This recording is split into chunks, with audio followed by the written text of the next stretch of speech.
আবাস তালিকায় বেনিয়মের অভিযোগ প্রত্যাহার করতে কালিয়াগঞ্জের বিজেপির একজন গ্রাম সংসদ সদস্যকে জোরপূর্বক বিডিও অফিসে তুলে নিয়ে আসার অভিযোগ উঠল কতিপয় ব্যক্তির বিরুদ্ধে। এই ঘটনার জেরে শুক্রবার দুপুরে শোরগোল পড়ে যায় কালিয়াগঞ্জের রাজনৈতিক মহলে। অভিযুক্তরা সকলেই তৃণমূল আশ্রিত বলে অভিযোগ বিজেপির। অভিযোগ খণ্ডন করে অনন্তপুর অঞ্চল তৃণমূল সভাপতি উত্তম সরকার বলেন, এই ঘটনায় রাজনৈতিক যোগ নেই। অনন্তপুরের একজন গ্রাম সংসদ সদস্য অপর গ্রাম সংসদ এলাকার বাসিন্দা তথা আবাস উপভোক্তাদের নামে অভিযোগ জানানোর ফলেই এমন জটিলতার সৃষ্টি হয়েছে। এই ঘটনায় যেহেতু পুলিশের কাছে অভিযোগ দায়ের করা হয়েছে, তাই বিষয়টি এখন প্রশাসনের এখতিয়ারভুক্ত। এই বিষয়ে কালিয়াগঞ্জ বিধানসভার আহ্বায়ক গৌতম বিশ্বাস কি বলেছেন শুনুন।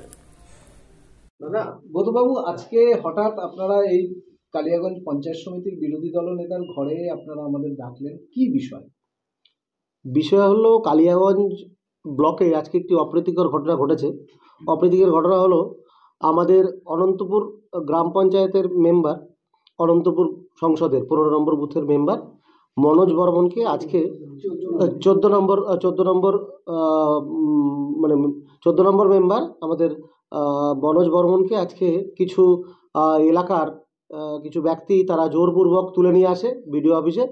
তো প্রথমে বিষয়টা যখন আমরা জানতে পারি, আমাদের কাছে বিষয়টা ধোঁয়াশা ছিল যে কেন কি।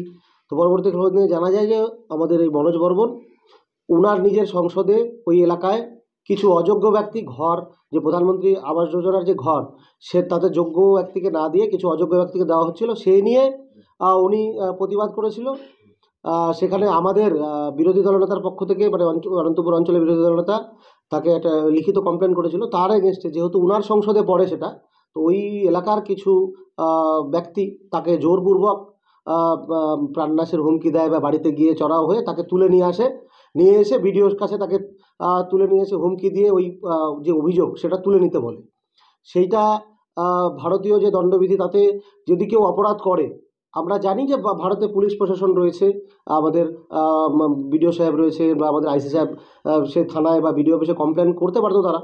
তো এই প্রশাসনকে এরকম হাতে তুলে নেওয়া এবং আমাদের একজন নির্বাচিত প্রতিনিধি তাকে প্রাণনাশের হুমকি দেওয়া বা তাকে জোরপূর্বক তুলে নিয়ে যাওয়া, এই নিয়ে আমরা আশঙ্কিত যে কালিয়াগঞ্জে যে আমাদের প্রশাসন যে তাকে মানে শাসক দলের বিভিন্ন রকম জামা গায়ে দিয়ে কিছু দুষ্কৃতী তারা প্রশাসনকে বুড়ো আঙ্গুল দেখিয়ে এই ধরনের হুমকি ধমকির যে কালচার, সেটা তো মোটেই ভালো নয়। কালিয়াগঞ্জে আমাদের শান্ত জায়গা বলে আমরা জানি।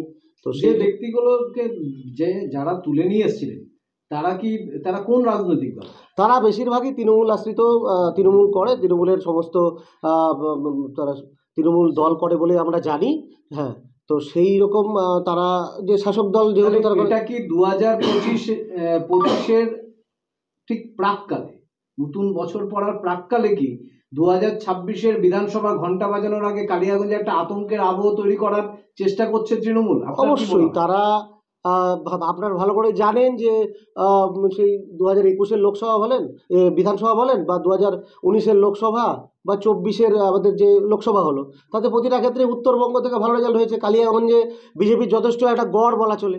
তো সেইখানে দাঁড়িয়ে তৃণমূল তারা হচ্ছে 26-এর যে বিধানসভা, খুব বেশি দেরি নেই, আর 1 বছরের সামান্য কিছু বেশি আছে, তার একটা মহড়া দেওয়ার জন্য বিভিন্ন বুথকে বেছে নিচ্ছে। এই অনন্তপুর তার একটা মানে একটা কি বলবো, একটা টেস্ট করার তারা একটা ছোট পরীক্ষাগার বলা যেতে পারে, যে এইখানে যদি আমরা হুমকি ধমকি দিয়ে এরকম করে নিতে পারি, তাহলে আগামী দিনে বিভিন্ন বুথে আমরা ভয় দেখিয়ে সেটা ভোট লুট করা ইত্যাদি সব ক্ষেত্রেই করব। এই ক্ষেত্রে আপনারা আইনগতভাবে কি কি পদক্ষেপ নিতে চলেছেন? আমরা আইনগতভাবে প্রথম তো আমরা দলের পক্ষ থেকে আজকে বিডিও সাহেবের সাথে দেখা করেছি, যে হাজার হলেও প্রশাসনিকভাবে উনি প্রধান, তো ওনার কাছে আমরা আবেদন করেছি।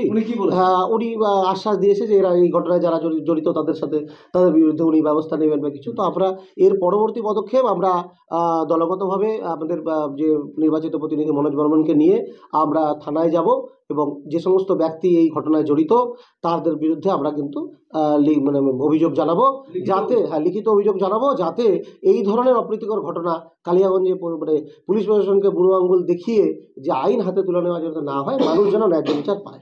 ঠিক। বিজেপি দলের গ্রাম পঞ্চায়েত সদস্য মনোজ বর্মন কি বলতে চেয়েছেন শুনে নেওয়া যাক। কালকে রাত্রে তোমার মনোজ, কালকে রাত্রে তোমার মাকে এবং দাদাকে ফোনে হুমকি দেয়।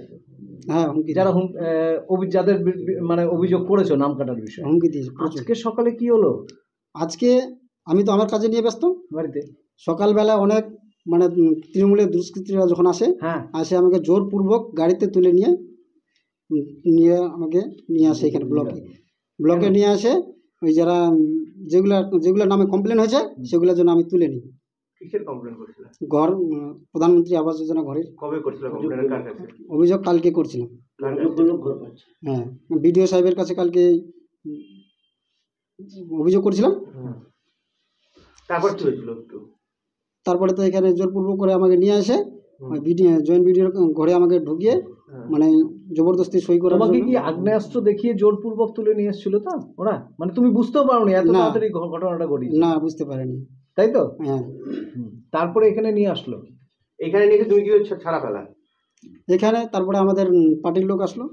পার্টির লোক আসার পর আর ওইখানে আমাকে জবরদস্তি সই করার জন্য খুব চেষ্টা করছিল। কার সামনে? আমার সঙ্গে। কার সামনে? জয়েন্ট ভিডিওর সামনে। আচ্ছা, তো আমি তো এখানে সই করে নিই। তুমি কি আতঙ্কে আছো এখন? না, যেহেতু আমার দল পাশে আছে। হ্যাঁ, তুমি আতঙ্কে আছো তো? হ্যাঁ, আমি এখনো কঠিন আতঙ্কে আছি। এবং আরেকটা আতঙ্কে কি আছো যে তোমার মা বা দাদার উপর কোনো ইয়ে হতে পারে, আক্রমণ হতে পারে বা কিছু? হ্যাঁ, ওটা তো আমার বেশি, যে আমার দাদা আর মা যেহেতু আমার ছিল আজকে, ওদের নিয়ে তো প্রশাসনের কাছে কি চাইবা? তোমার সিকিউরিটি চাইবা তো? হ্যাঁ, পুলিশ প্রশাসনের সঙ্গে চাইবো যেন এরকম দুষ্কৃতীরা যেন আমাদের উপরে অত্যাচার করতে না পারে। এই বিষয়ে আমি আজকে এফআইআর করবা তো? এফআইআর করবো কালীগঞ্জ থানায়। কালীগঞ্জ থানায় আমি যাই এফআইআর করবো। ঠিক। তারা কি কোনো দলের সাথে যুক্ত আছে? অবশ্যই। কোন দল করে? টিএমসির দলনেতা। শব্দর ভাষতে বুঝতে পারিনি, তাহলে চালু হয়ে গেছে। অন্যদিকে তৃণমূল অঞ্চল সভাপতি তথা পঞ্চায়েত প্রধানের প্রতিনিধি উত্তম সরকার কি বলতে চেয়েছেন জানুন। না, ওরকম তো জানা নেই আমার। যদি এই ধরনের ঘটনা হয়ে থাকে তাহলে সেটা খুবই দুঃখজনক। তবে আমি যেটুকু শুনছি যে উনি নাকি গতকালকে কারো চাপে পড়ে এই ধরনের একটা কমপ্লেন করছে, মানে যেই সংসদের মেম্বার তার পাশের সংসদের 25 জন বেনিফিশিয়ারির এগেনস্টে কমপ্লেন করছে। তো আজকে উনি তারপর এটা উইথড্রল করতে আসছে, এটুকুই আমি জানি। আচ্ছা, ওনার সংসদে কি এই ঘটনা? না, ওনার সংসদের না, পাশে অন্য সংসদে। অন্য সংসদ, ওখানকার প্রতিনিধিও আলাদা। মানে কিন্তু ইয়েটা বুথটা একটাই? না, নাম একটা, অনন্তপুর 1, অনন্তপুর 2, দুটা বুথ আলাদা। হ্যাঁ।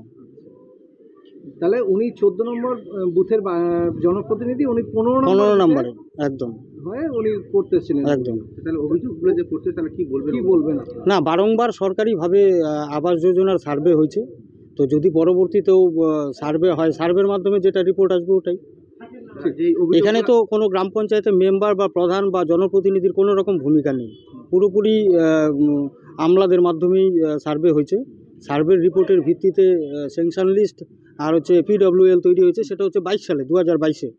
ঠিক আছে। ওদের আরেকটা অভিযোগ আমি শুনছিলাম যে বর্তমানে যে লিস্টটা তৈরি হচ্ছে স্যাংশন লিস্ট, সেখানে মাইনরিটির সংখ্যা বেশি, রাজবংশীর সংখ্যা কম। এই অভিযোগটা ঠিক না, কারণ আমি যতটুকু জানি যে 2022-এ যখন লিস্ট তৈরি হয় তখনই হচ্ছে একটা স্যাংশন লিস্ট, একটা PWL তৈরি হয়েছিল। আর তখন কিন্তু সম্পূর্ণটা হচ্ছে কোঠার ভিত্তিতে হয়েছে, মানে পার্সেন্টেজ ছিল যে মাইনরিটি এত পার্সেন্ট, SC এত পার্সেন্ট, ST এত পার্সেন্ট, জেনারেল এত পার্সেন্ট। সেটা হয়েছিল হচ্ছে প্রধানমন্ত্রী আবাস যোজনার যে লিস্ট, ওই লিস্টের উপরেই এবার সার্ভে হলো। আমাদের জিপিতে যেমন 2178 ছিল, সেটা পরবর্তীতে কাটাকাটি করে হয়তো 400 450 নাম বাদ হয়েছে। যারা দালান বাড়ি আছে ওই বাড়িগুলো বাদ হয়েছে গোটা জিপিতে। তো কাউকে সংযোজন করতে পারেনি, যাদের হচ্ছে বর্তমানে পাকা বাড়ি ওরকম বাড়ি বাদ হয়েছে, 400 বিয়োজন হয়েছে। দাদা, যেই সংসদে এই ঘটনার অভিযোগ করে থাকুক, দিনে দুপুরে এইভাবে একজন জনপ্রতিনিধিকে তুলে নিয়ে এসে তাকে এখানে মানে অভিযোগ উদ্ধ করার জন্য বলা, কিভাবে দেখছেন? না, যদি এরকম হয়ে থাকে তাহলে সেটা খুবই দুঃখজনক। তবে বিরোধী দলের পঞ্চায়েত সদস্যকে তুলে নিয়ে এসে অভিযোগ প্রত্যাহার করানোর কৌশলকে মেনে নেননি প্রায় কেউই। উত্তর দিনাজপুরের কালিয়াগঞ্জ থেকে সত্যেন মহন্তের report, Times 14 Bangla. Personal loan মাত্র 2 দিনে ঋণ মিলবে 5,000 টাকা থেকে শুরু করে 50 লক্ষ টাকা পর্যন্ত। ঋণ পরিশোধের সময়সীমা 1 বছর থেকে শুরু করে 6 বছর পর্যন্ত। যে কোনো সরকারি বেসরকারি প্রতিষ্ঠান থেকে ঋণ পাওয়া যাবে। চাকরিজীবীরা তো বটেই, ব্যবসায়ীরাও ঋণ গ্রহণ করতে পারেন। ঋণদানের জন্য ইতিমধ্যে একটি স্বয়ংসম্পূর্ণ কার্যালয়ের উদ্বোধন হয়েছে রায়গঞ্জের কর্ণজোড়ায়, যেখান থেকে একাধিক রাষ্ট্রায়ত্ত ব্যাংক ছাড়াও নামি দামি কোম্পানি থেকে আকর্ষণীয় সুদে সহজ শর্তে ন্যূনতম ডকুমেন্ট জমা দিয়ে ঋণ মিলছে। শুধু পার্সোনাল লোনই নয়, যে কোনো ব্যবসায়িক ঋণ অথবা গৃহ নির্মাণের ঋণ ছাড়াও গাড়ি কেনার জন্য ঋণ, সোনা বন্ধক রেখে সহজেই ঋণ পেতে পারেন আপনারা। আগ্রহী ব্যক্তিরা যোগাযোগ করতে পারেন হোয়াটসঅ্যাপ নম্বরে 7316980643। তাই আর দেরি না করে নিজের আর্থিক সমৃদ্ধি ঘটাতে সরাসরি হোয়াটসঅ্যাপ নম্বরে যোগাযোগ করুন। প্রয়োজনীয় অর্থ সময়ের আগেই পৌঁছে যাবে আপনার ব্যাংক অ্যাকাউন্টে। রায়গঞ্জের 10-এর এই রাজ্য সড়কের পাশে প্রকৃতির মনোরম পরিবেশে বিজ্ঞানসম্মতভাবে ঝা চকচকে আবাসন নির্মাণ করছে এই রাজ্যেরই একটি অগ্রণী নির্মাণ সংস্থা JH ডেভেলপার্স। পাশাপাশি তারা এই প্রকল্পটির নাম রেখেছেন JH গ্রিন, যাদের catch line nature inspired homes, যার বাংলায় তর্জমা করলে দাঁড়ায় প্রকৃতি অনুপ্রাণিত বাড়ি। সকালে ঘুম থেকে উঠেই বাসিন্দারা দেখতে পাবেন পূর্ব দিকে সূর্যোদয়। চারপাশের সবুজ গাছপালা, পাখির কলতানে ঘুম ভাঙবে আবাসনের বাসিন্দাদের। পাশেই রয়েছে উত্তর দিনাজপুরের অফিসপাড়া রায়গঞ্জের কর্ণজোড়া। হাঁটা পথে দ্বাদশ শ্রেণী পর্যন্ত 3টি নামী উচ্চ মাধ্যমিক বিদ্যালয়, একটি বেসরকারি হাসপাতাল ও সরকারি উপস্বাস্থ্য কেন্দ্র, 15 ঘন্টা অটো, টোটো সহ যানবাহন পরিষেবা, একাধিক খাবারের দোকান, হোটেল, ঢিলছড়া দূরত্বে পুলিশ ফাঁড়ি, 2টি ব্যাংক। এক কথায় সামাজিক পরিবেশও অতুলনীয় এবং নিরাপদ। ফ্ল্যাট বুক করতে রয়েছে ব্যাংক ঋণের সুবিধা। ফ্ল্যাট বুক করলেই সোনা ফ্রি। দেরি না করে আজই যোগাযোগ করুন JH developers, Karnajora, motor Kalibari, Raiganj. Mobile phone number 8944849889। आयो रे शुभ दिन आयो रे,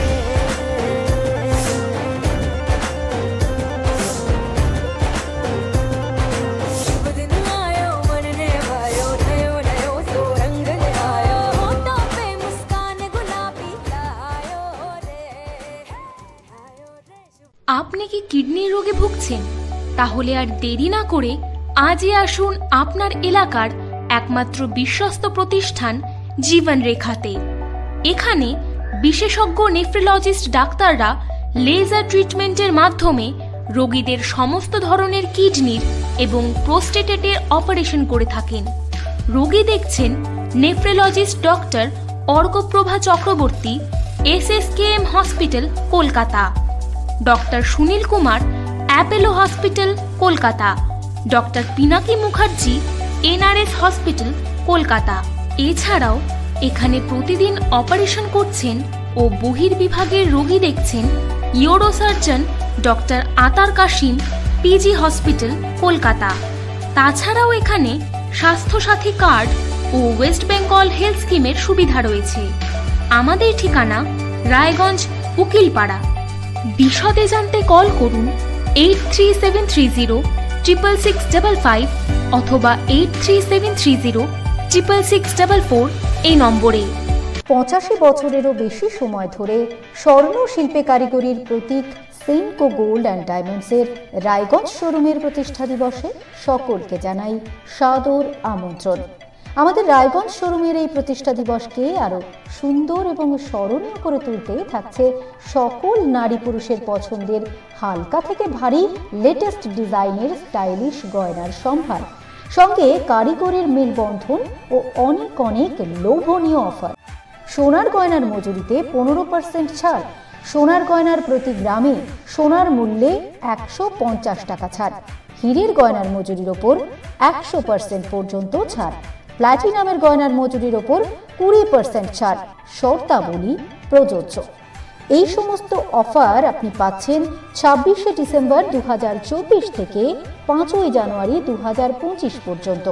আমাদের ঠিকানা থানা road, Ukilpara, Raiganj. Senco gold and diamonds.